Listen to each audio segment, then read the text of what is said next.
I am going to make a lightened up version of nachos. So I've got 6 corn tortillas and I just cut them into very small little wedges. And I'm gonna put them into a bowl, kind of break them apart, and then just spray them with olive oil cooking spray.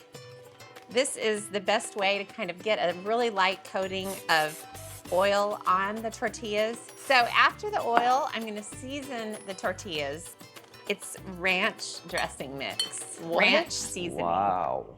So then I have a well-oiled baking sheet and I'll sprinkle the chips on the sheet and spread them out into a single layer. And these are gonna be baked because normal nachos are made with tortilla chips, which are unapologetically fried, and that's why they're so darn amazing. But that doesn't mean that these won't be amazing too. They'll just be kind of a different kind of amazing. Okay, so let's go put these in the oven, Alex. So I've got the oven on 425 degrees and I'm gonna put these in for 10 minutes and I'm gonna stir them halfway just to make sure they're getting evenly crisped. All right, Alex, look at the chips. Wow, they look like real chips. They do, and they taste like real chips covered in ranch seasoning, that is. So I let the chips cool slightly, and I'm gonna top them and turn them into nachos. So I've got some canned corn. I drained it really well so it wouldn't be very liquidy. These are basically just loaded nachos. You wanna make this for like a football watching party or just like a Wednesday night. Whatever's more appropriate. Sounds more my speed. Black beans, and I drained them and rinsed them and made sure to drain off most of the liquid. And now these nachos do have cheese because you basically can't make nachos without cheese, but not very much. For me, this is like a drop in the bucket of the amount of cheese I usually use for nachos, but it's pepper jack, which means it's a little bit more flavorful than a lot of cheeses. And it's really creamy, and if you don't just completely cover everything with cheese, you can celebrate the ingredients that are underneath. So I've also got some jarred jalapenos, and then these go back into the oven just long enough for the cheese to melt. So let's get them in there. Yum. Okay, that's not gonna take long, so let's go over here. And you've got to have some kind of salsa to serve with nachos. So I'm gonna make just a really simple avocado salsa. So I've got finely chopped tomatoes and finely chopped red onion.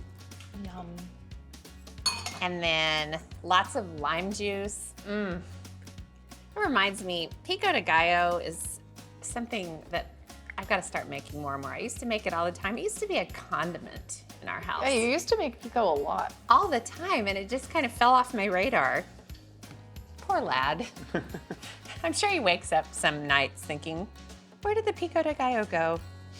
Little bit of cumin, a little bit of salt and pepper, and then what is something that all pico de gallo or salsa has to have? Cilantro. Cilantro, and a lot. Whenever I started kind of making salsa and pico de gallo, it took me a long time to realize you basically have to add as much cilantro as you have tomatoes and other ingredients. Okay, so in goes the cilantro. And then this is avocado salsa, so I'm gonna add some chopped avocado.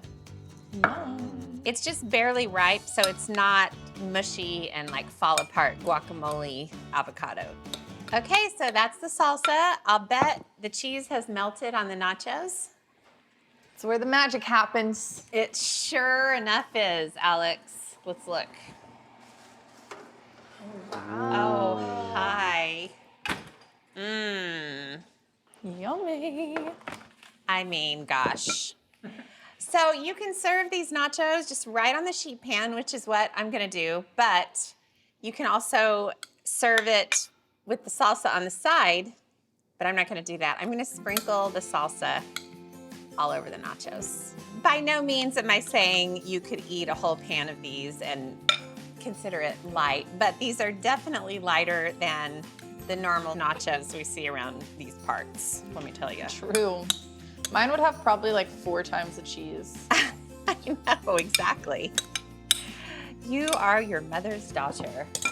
Okay, lightened up nachos, guys. What do you think? Looks so good. So good. I am going to make these for the next big game on TV.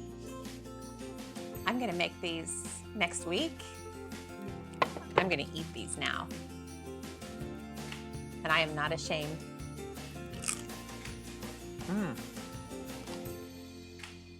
Good.